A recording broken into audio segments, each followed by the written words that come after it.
Hi sir, how are you? Are you ready for the interview? Fine, thank you. I am honored to be here, and I'm happy to release this interview. When did you become Duke of Benevento? I became Duke of Benevento in 758 AD, when I was 25 years old. What was your role in the war between your father-in-law, the Lombard King Desiderio, and the Pope in 774? Actually, I didn't take part in that war, because I wanted my dukedom to remain politically independent. How did that war end? The war caused the fall of the Lombard kingdom. Actually, it was a real disaster, and this shows that my decision was very sensible. What happened to the Dukedom of Benevento? The war didn't damage the dukedom of Benevento at all. On the contrary, Benevento became stronger than it was before, and from a dukedom it turned into a princedom. Have you made any progress in your career since then? By the way, did you change your title? Oh yes. In fact, my title was changed into Dux et Princeps Samnitium et Longobardorum, in English Duke and Prince of Samnium and Lombard peoples. I was consecrated and crowned by the most important bishops of the time during a very solemn ceremony. What important decisions did you take at that time? I adopted a new court etiquette which was inspired to the Byzantine style. In fact, dignitaries, when they were in front of me, had to bow and praise me. I also ordered my subjects to wear their beards short. Last thing I did was to have gold coins coined with my name and title. Did your princedom change name then? Yes, the new name was Langobardia Minor, in English, Lesser Lombardy, because it was the most important Lombard princedom of the time, after the fall of the previous Lombardy. What was Benevento called? Benevento was called the Second Pavia, in Latin Ticinum Geminum. Do you know that people used to call you by nickname? Of course I know. The nickname by which people used to call me is Alter Conditurbis, in English, the second founder of the city. Nice, isn't it? This is due to the fact that I've ordered to build lots of new constructions. As regards urban development, how did Benevento change? I promoted the construction of new architectural works.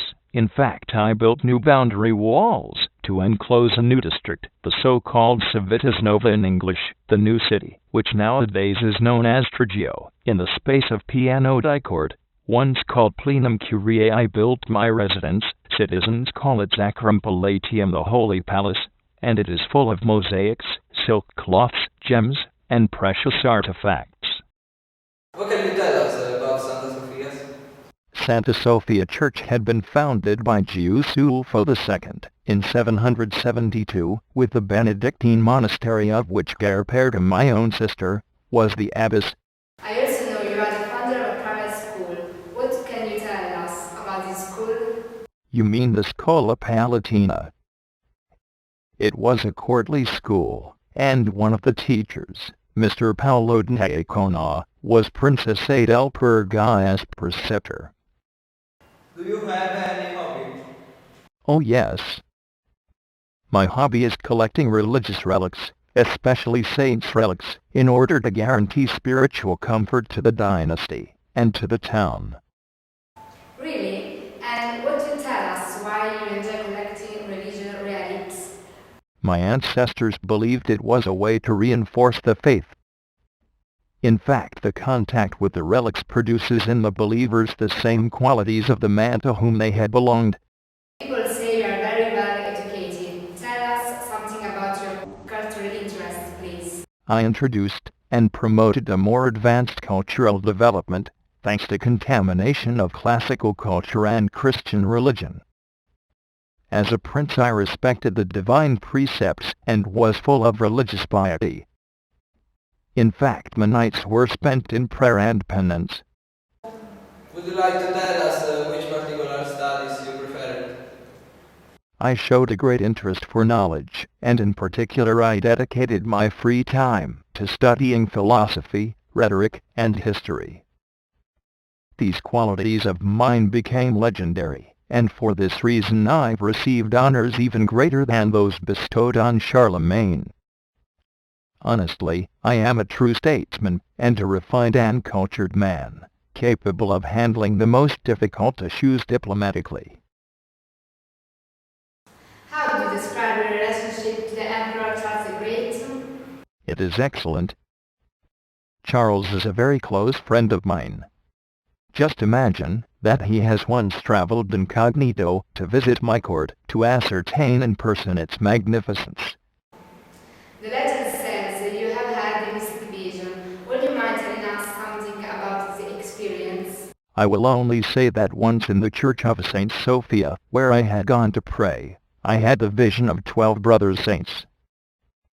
Please respect my privacy.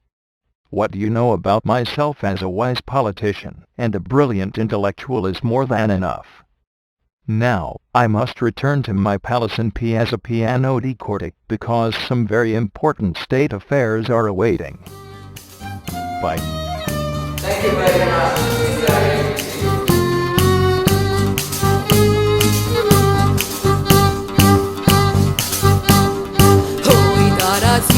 Gabaya degli sacqua na pepada da sacqua la volaria vabbè na pepada da sacqua la volaria vabbè